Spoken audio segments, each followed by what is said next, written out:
एक समय की बात है। किसी गांव में गोपाल नाम का किसान अपनी पत्नी सुधा के साथ रहा करता था।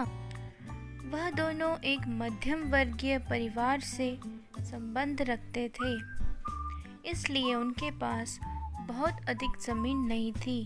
उनके पास बहुत छोटी सी ज़मीन थी।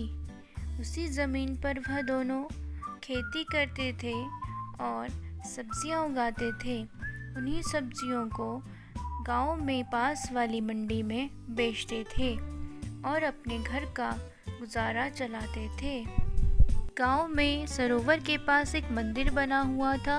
गांव के लोग सरोवर की देवी को मछली और सरोवर किनारे लगे पेड़ के आम चढ़ाते थे, इसलिए सभी को अपने स्वार्थ के लिए पेड़ और झील का इस्तेमाल करने की मनाही थी। एक दिन गोपाल मंदिर को पार कर रहा था और उसने देखा कि पेड़ पे बहुत सारे रसीले आम लटके हुए हैं। उसने चारों ओर देखा और पाया कि आसपास कोई नहीं था। यह अच्छा अवसर पाकर उसने जल्दी से पेड़ से बहुत सारे आम निकाल लिए। उसे धोने के लिए वो सरोवर की ओर चल दिया। जैसे ही वह सरोवर में पहुंचा, उसने देखा कि बहुत सारी मछलियां तैर रही हैं। उत्साहित गोपाल ने सरोवर से आधा दर्जन मछलियां पकड़कर खुशी खुशी घर वापस चला गया। अपने घर पहुंचने पर उसने तुरंत सुधा को मछलियां दी और उसे स्वादिष्ट भोजन बनाने को कहा। सुधा ने थोड़ी ही देर में भोजन पकाकर तैयार कर लिया और फिर दोनों भोजन करने के लिए बैठे। जब सुधा ने मछली का पहला टुकड़ा खाया तो वह तुरंत ही बेहोश हो गई। सुधा को बेहोश हुआ देखकर गोपाल बहुत दुखी हुआ और रोने लगा।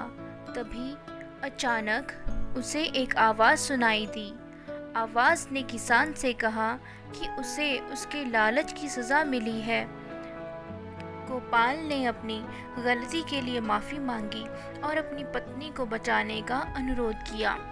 आवाज़ ने गोपाल को आदेश दिया कि मछली बनाने के लिए इस्तेमाल होने वाले सभी बर्तन उसी सरोवर में फेंक दे। उसने वैसा ही किया। फिर गोपाल अपने घर वापस आ गया। उसने देखा कि सुधा फिर से पहले जैसी हो गई है। यह देखकर वो बहुत खुश हुआ और खुशी से नाचने लगा।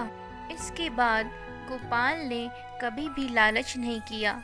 तो बच्चों, हमें इस कहानी से क्या सीख मिलती है कि हमें कभी भी चोरी नहीं करनी चाहिए और हमेशा नेक रास्ते पर चलना चाहिए।